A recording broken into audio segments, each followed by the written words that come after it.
Hey, this is Elise from Bossupmixmedia Embroidery Art.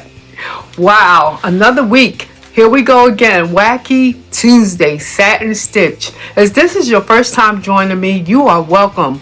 And if you've already been joining me with this channel, welcome back, guys. Let's do this, bossy people. We are going to do the satin stitch. Until I finish this, we have to practice. Practice make perfect, correct? All right, let's begin. Okay, we have our stand ready here.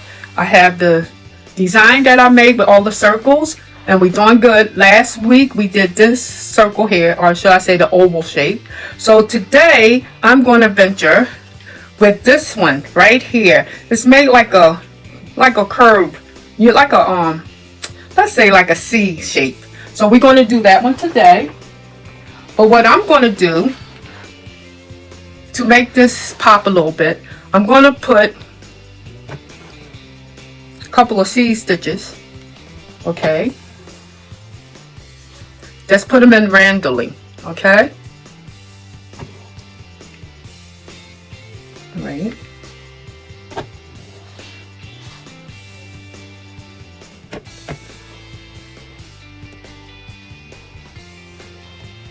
And what that do will make your satin stitch sit even higher. So I'm going to do this whole strand here, 3 strands of thread with the seed stitch, where we can have it to pop. And matter of fact, I'm going to even outline too.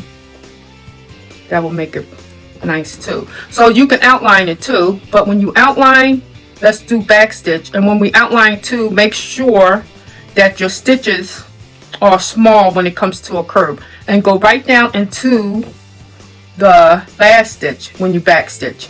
So we want to, because we want to make this neatly as possible. And so I'm going right back down into the other stitch.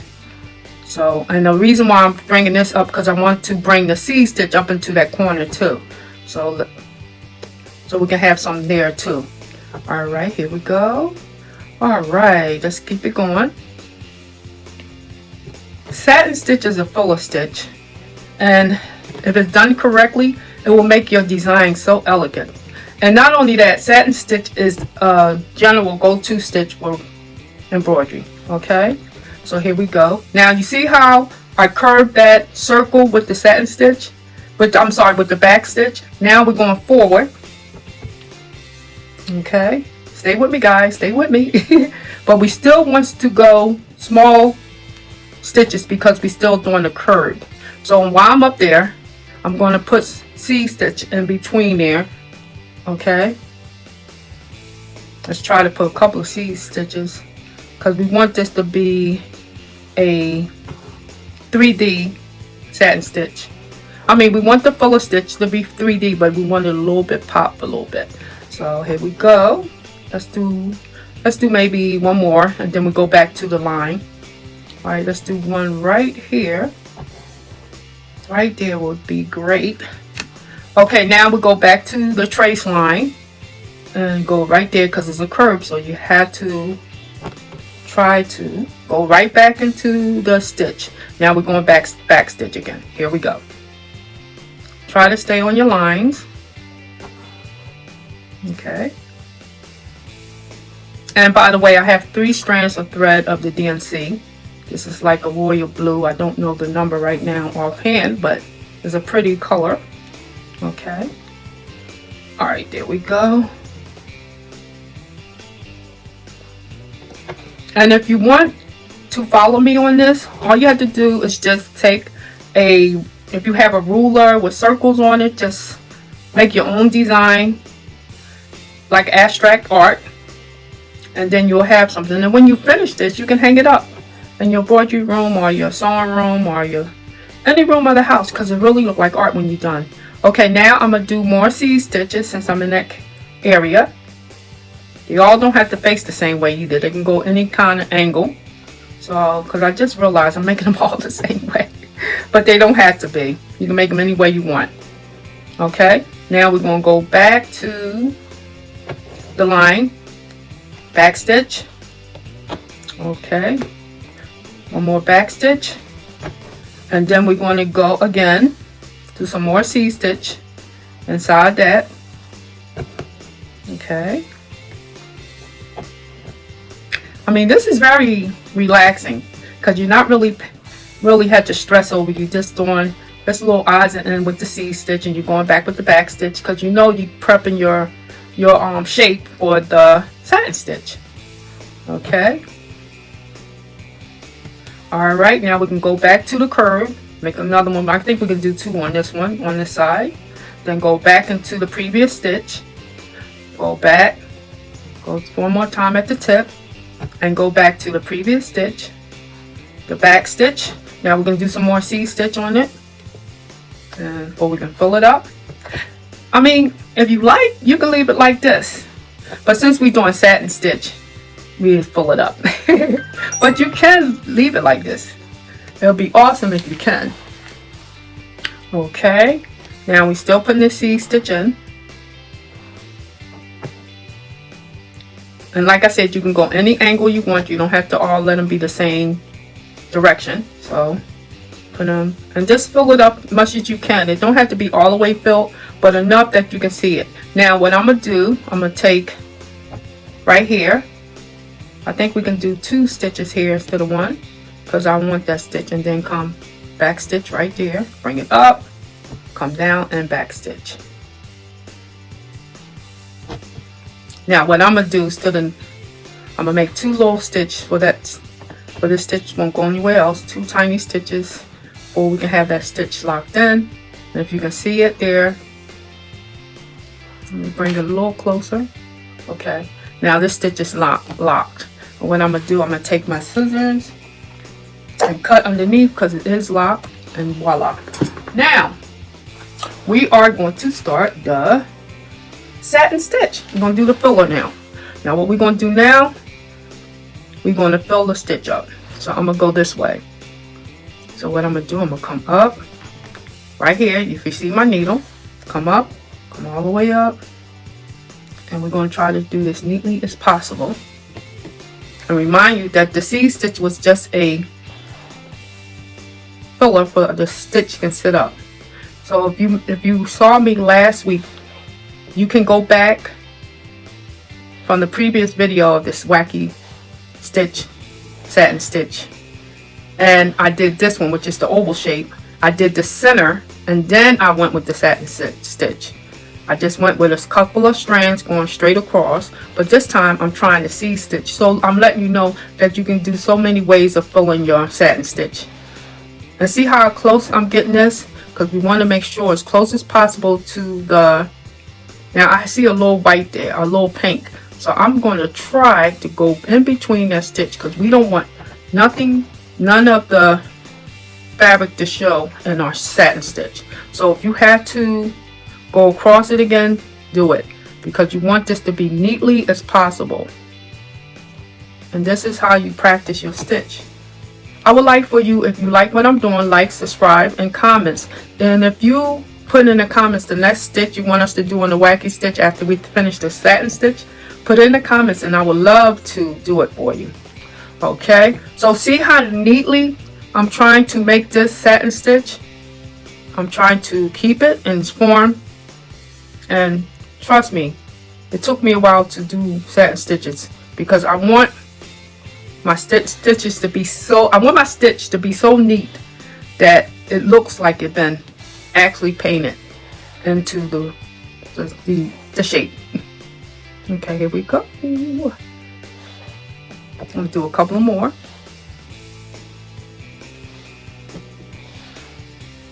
Okay.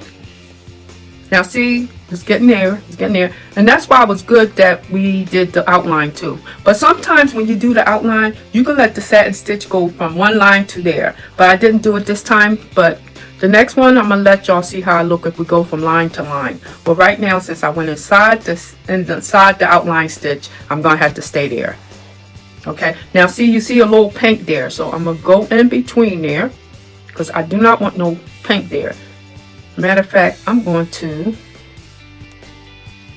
try to go, there we go. And if it's still showing, I will couch it because we want it to be very neatly there. Okay, Now we go again.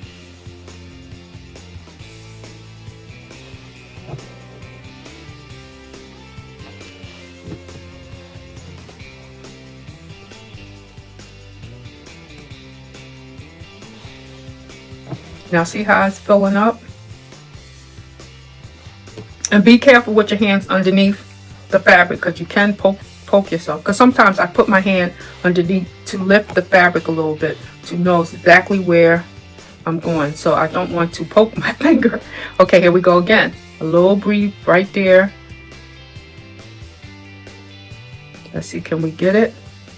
We do this the last one right here, and then I'm gonna meet y'all at the end. But I want to make sure, I want y'all to know that satin stitch consists of everything clean. Okay, we gotta make sure there's no fabric showing in between that satin stitch. Okay, so I'll meet you at the end, at the tip of this, so I can show you how to do that part. All right.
Okay, we almost at the end. And I'm hoping that I have enough of thread to make it to the end. If not, I'm gonna have to thread one more needle. And I'm trying to make sure make sure no fabric is showing at all. And I had basically locked the thread in. I don't have enough, so I'm going to have to lock this thread. And this time when I lock it in, I'm going to make sure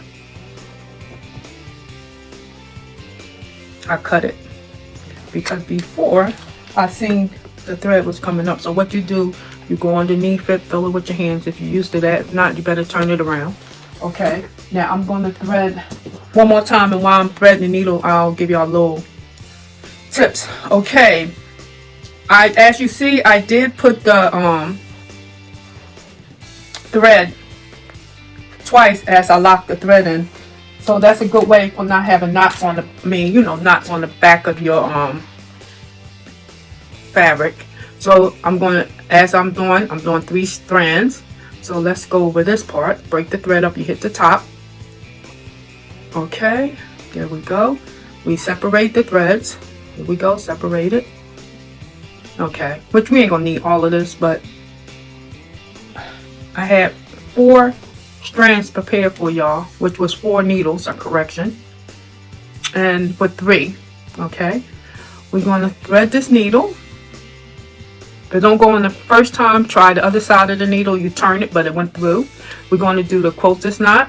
1, 2, 3. Bring it up. There we go. Now it's looking good. So, and I have a piece of thread here because when I did the try to lock that thread in, I should have went in the back and cut it, but I didn't. So it came up a little bit, but that's no problem because you can always get your scissors and clip it. Okay, but like I said, we gotta make sure we do neatly as possible, because satin stitch, you want people to think that you just painted in with the threads. Okay, now I have one little speck of fabric there. I'm gonna try to cover it. Okay, there we go, guys. That is our satin stitch for this week. And like I said, let me cut that. And let me show y'all how to lock when it's all full. I'm gonna show you how to lock it. Oh, where did it go? Okay, there we go, right there. Be careful that you don't clip your fabric. There we go, perfect. Okay, let me get that up. Okay, now in order to lock your threads, which I've been doing, you can go anywhere. And I'm gonna go here because I see a little bit of white there, and I don't want my white just to paint. The fabric is paint, but it, okay, right there. That's one lock, and we're gonna lock it one more. You should always lock it twice. I'm gonna lock it here, right here. Just a little speck of blue there. Okay, and if you see somewhere where you see any kind of white or any kind of fabric, I'm sorry, if you see any kind of fabric, go over it while your needle is still there, and if it looks okay, then we're good. So I want to thank you for joining me on the second week of Wacky Tuesday Satin Stitch. We did this one, so next week maybe we'll conquer a bigger one. Maybe we might do this one, or we might do the 3 loop one. So we'll see. Okay, with that said, like, subscribe, and comment if you like what you see and you want to see more of any other stitches. If you want me to go over another stitch, put it in the comments and we'll go from there. Have a good one. Bye.